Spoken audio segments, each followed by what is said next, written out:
The day I went to my future in-laws' house for the first time to introduce myself as their future daughter-in-law, I was incredibly nervous. As soon as I stepped inside the entrance, I was greeted by my future sister-in-law, Melissa. At first, she was all smiles, saying, "Nice to meet you," with a sweet demeanor. However, the moment my future husband, Adam, left the room, her attitude shifted drastically. "You should just leave," she coldly spat, splashing water at me. I was so shocked by her behavior that I couldn't say a word. My future in-laws, who were right there, said nothing. All they managed was a weak, "Oh, well, let's not make a fuss." Feeling humiliated, I stood up to deal with my soaking wet clothes, completely lost. Just then, the front door opened, and Melissa's husband, Ken, arrived, slightly late. "Hi, nice to meet you," I introduced myself weakly, pretending nothing had happened, but Ken looked surprised. "Wait a minute." At that moment, Melissa's face turned pale, her demeanor shifted, and the entire atmosphere changed. "My name is Lisa, and I'm 30 years old. Adam and I were introduced by mutual friends, and now we live a quiet life together. Though we haven't been blessed with children, I feel happy every day." My journey with Adam began several years ago. After graduating from vocational school, I worked in housekeeping services. I've always loved cooking and cleaning, and I'm proud to have helped so many families through my work. For example, I regularly assisted busy working couples by cleaning and preparing dinner, providing them with a relaxing home environment when they returned. For families with small children, I tidied their living spaces, giving overwhelmed parents a chance to breathe. And for elderly individuals living alone, I helped with daily shopping and meal preparation, ensuring they could maintain a safe and comfortable lifestyle. Through these experiences, I found deep fulfillment in improving the quality of life for others.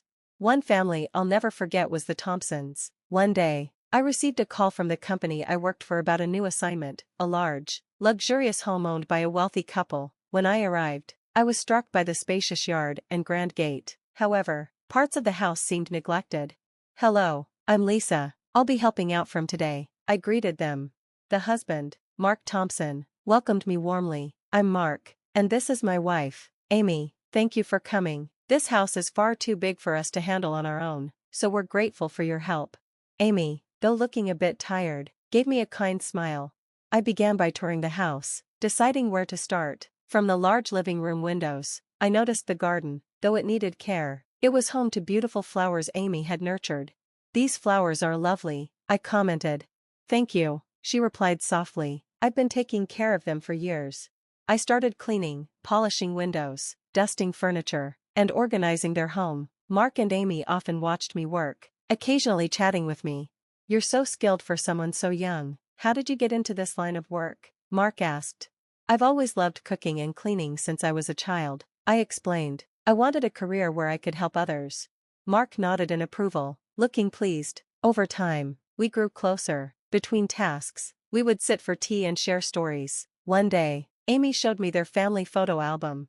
"What a lovely family. Is this your son?" I asked. "Yes," she said. "He works for a big company and travels all over the world, so he doesn't come home often. Right now, I think he's in, well, I forget which country." Though they spoke proudly of their son's success, a hint of sadness lingered. "It sounds like you're very proud of him." "We are," Mark said, "but we miss him a lot. When he comes home, it's the highlight of our year." Their longing for their son touched me deeply. I found myself wishing for his return, too. One day, Mark asked for a special favor. "Lisa, could you help me with something? Today is Amy's birthday." Honored, I prepared a special meal for her 77th birthday, complete with her favorite Japanese dishes and a homemade cake. When I served it, Amy's eyes welled with tears.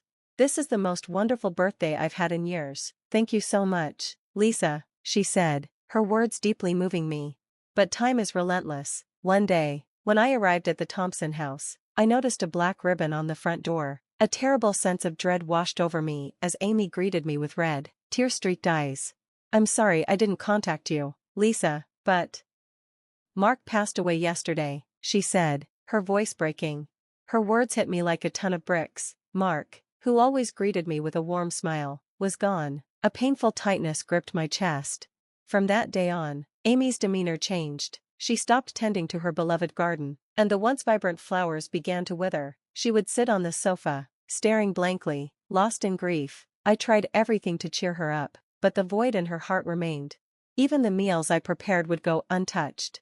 "Lisa, I think it's time for me to prepare for my own departure," she said one day, her voice heavy with sorrow. Hearing her words, I couldn't hold back my tears. Every day, I searched for ways to lift her spirits. I took her on walks around the neighborhood, and with her son's permission, I even arranged small day trips for Amy to help lift her spirits. "Ever since you started visiting, my days have been so much brighter," she said one afternoon, her voice filled with gratitude. "I don't feel as lonely anymore. Thank you so much." Her words meant more to me than I could ever express. Just hearing her say thank you made everything worth it. However, only a few days after she shared those heartfelt words, Amy quietly passed away. For a while, I couldn't process the loss. The house, once filled with life and warmth, now felt vast and empty. Without Amy, it was as if all the color had drained away. I buried myself in work, using it as a way to numb the pain. My friends noticed the change in me, especially Emma, my close friend. "Lisa," she said one day, gently but firmly, "there's someone I really think you should meet. He's a great guy, just give it a try." After Amy's death, I hadn't been able to fill the hole in my heart. I went through the motions at work, but my passion was gone. Seeing me like this, Emma invited me to a dinner gathering. That night, for the first time in a long while, I dressed up a little and tried to push through my lingering sadness. When I walked into the restaurant, I saw Emma waving at me from across the room. Sitting next to her was a man I had never met before.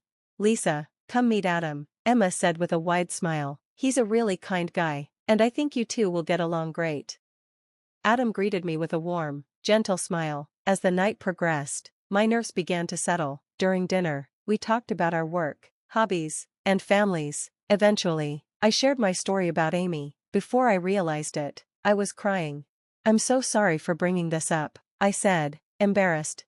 "It's okay," Adam replied, his voice soft and comforting. "Losing someone important is really hard." His warmth and understanding were like a balm to my soul. In that moment, I felt a weight lift off my heart. Adam listened quietly, his steady presence giving me a sense of comfort I hadn't realized I needed.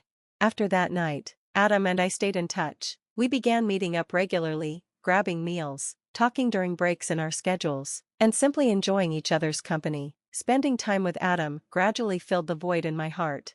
One evening, as we sat together at a quiet cafe, I found myself saying, "Adam, I feel so at peace when I'm with you. I want to be with you forever." Adam looked a little surprised, but then smiled gently. "I feel the same way, Lisa. You make my heart feel at ease. I want us to keep sharing these calm, peaceful days together." Tears filled my eyes, but this time, they were tears of joy. Being with Adam helped me rediscover my smile and my hope for the future. I felt certain that, no matter what challenges lay ahead, I could overcome them with Adam by my side.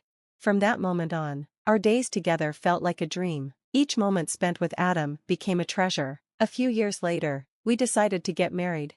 When the day finally came to meet Adam's parents, I was nervous. As we approached their front door, my hands trembled, but Adam gently squeezed my hand.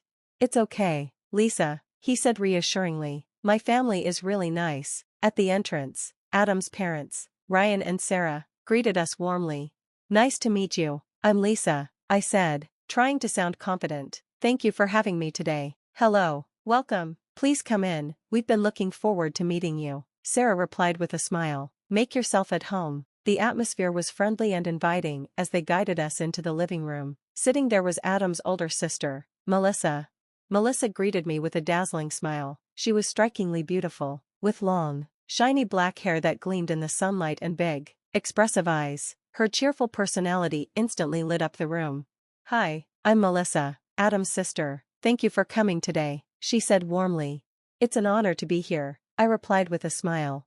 At first, Melissa's friendliness put me at ease. We chatted easily about how Adam and I met, and the conversation flowed naturally. "So, how did you and Adam meet?" she asked. "We met through mutual friends," I explained. "From the first time I met him, I was drawn to his kind nature." "Oh, that's lovely to hear. Adam has always been such a kind soul. Ever since he was a child, he's still that way, so gentle and caring," Melissa said with a smile. Listening to stories about Adam's childhood made me happy. It was clear he had grown up surrounded by love and warmth. The evening felt perfect until Adam stepped out of the room. "I'll be right back," he said, leaving to use the restroom. The moment he was gone, Melissa's expression changed. Her eyes turned cold, and her friendly smile disappeared. "Why would he be with someone like you?" she sneered. "You're just a maid, after all." I froze, unsure of how to respond. "You don't belong in this family," she continued, her words cutting like knives. "Anyone can do housework. You're just a laborer, nothing more." Her gaze swept over my outfit, and she scoffed. "And that outfit? It looks like something out of the 80s. How embarrassing to stand next to Adam looking like that." Tears stung my eyes, but I couldn't find the words to defend myself. "This is exactly why you'll never be more than just a maid," she said cruelly. Then, without warning, she grabbed a glass of water and threw it at me. The cold water splashed across my face and clothes, soaking me instantly. I gasped, the shock leaving me frozen in place. "Oh no, the floor is wet now," she said mockingly. "Why don't you go clean it up? After all, that's your job, isn't it?" Her mocking laughter echoed through the room. Adam's parents sat silently, their awkward attempts at diffusing the situation amounting to a week. Now, let's not make a fuss." When Adam returned, he immediately noticed the wet floor. "What happened here?" he asked, concerned. I forced a smile, trying to hide my tears. "Oh, it's nothing. I just had a little accident," I said, excusing myself to the kitchen to calm down. As I wiped my face, Adam appeared behind me. "Lisa, are you okay?" he asked softly. "Lisa, what happened?" Adam's voice was filled with concern as he stepped into the kitchen and saw my wet clothes. He grabbed a towel and gently began to dry my hair. Tears welled up in my eyes as I hesitated before answering. "It was Melissa. She threw water on me and she said I'm just a maid. She told me to clean up the mess." Adam's expression darkened immediately. Without hesitation, he strode back into the living room, his voice sharp and filled with anger. "Melissa, what did you do? Why would you treat Lisa like that?" Melissa crossed her arms, feigning innocence. "What? I was just asking her to do her job. Isn't she a housekeeper?" Adam's parents shifted uncomfortably in their seats, but didn't say a word. They avoided his gaze, their silence a tacit acceptance of Melissa's behavior. "Melissa, that's enough." Adam's voice rose, his frustration evident. "Lisa is not just a maid, she's my partner, and you owe her an apology." Melissa rolled her eyes, her tone dismissive. "Oh, come on, Adam, you're overreacting. Lisa needs to get used to our family dynamics." I stood frozen, watching the scene unfold. I couldn't understand why Adam's parents didn't step in to stop Melissa. That's when I realized Melissa had always been coddled. She was the special child, born prematurely, often sick as a child, and never held accountable for her actions. Their overprotectiveness had turned her into someone who believed she could do no wrong. The door suddenly opened, and a man's footsteps echoed in the hallway. A tall, well-dressed man entered the living room. "Sorry I'm late," he said, his deep voice carrying through the tension. "I just got back from my trip." Melissa's face lit up, her demeanor changing instantly. "Ken, you're home." The man, who I quickly realized was Melissa's husband, smiled warmly. "Hi, everyone, I'm Ken." Then his gaze shifted to me, and his smile faded into one of recognition. "Wait, are you Lisa?" I nodded, confused. "Yes, I'm Lisa. Nice to meet you." Ken's face brightened. "I can't believe it. My parents used to talk about you all the time. You helped my mom so much after my dad passed. She always said you were like family to her." Tears sprang to my eyes at his kind words. "I'm glad I could be there for her." Ken turned to Melissa, his expression now serious. "Melissa, what's going on? Why is Lisa soaking wet?" Melissa's face went pale. She stammered, I didn't mean to." Ken's gaze hardened. "You didn't mean to?" "Melissa, this is unacceptable. Lisa was a blessing to my family. She deserves respect, not whatever this is." I'm sorry," Melissa muttered, her voice shaky. "That's not good enough," Ken snapped. "You need to take responsibility for your actions. This behavior isn't okay." Melissa burst into tears. "I don't know why I acted that way," she admitted. I felt jealous. Lisa's worked so hard for everything she has, and I've always been taken care of. I felt useless and small compared to her, and I lashed out. "I'm sorry, Lisa." Her confession left the room in stunned silence. For the first time, Melissa's vulnerability shone through her polished exterior. "Melissa," I said softly, "thank you for apologizing. I hope this is the start of something better for you." Ken let out a sigh. "Melissa, none of that excuses what you did, but I'm glad you're starting to see things clearly. You need to make real changes." Melissa nodded, wiping her tears. "I will, I promise." The atmosphere was heavy as Adam gently took my hand. Let's go, Lisa, we've had enough for today. As we left, Adam squeezed my hand tightly. I'm so sorry, Lisa, I never thought Melissa would act like that. It's okay, Adam, she has her own struggles to deal with. I just hope she grows from this. The drive home was quiet but comforting. We knew we would face any challenges together, no matter what.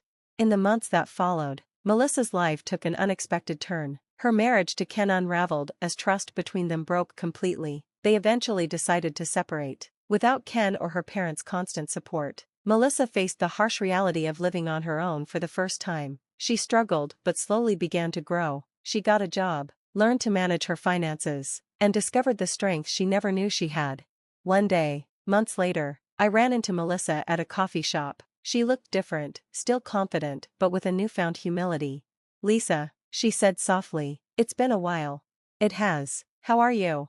She hesitated. I'm doing better. I've had a lot of time to think about what I did, and I want to say I'm truly sorry. I was wrong to treat you that way. Her sincerity surprised me. I can see you're working on yourself, Melissa, that's what matters. Melissa smiled, a small, genuine smile. Thank you. As for Ken, he moved on, focusing on his career and personal growth. Meanwhile, Adam and I continued building our life together. Despite everything, our bond only grew stronger. I'm proud of you, Lisa, Adam said one evening. Why? Because you stayed true to yourself. You're the strongest person I know. His words filled my heart with warmth. No matter what challenges came our way, I knew we could face them together, and for the first time in a long while, I felt at peace.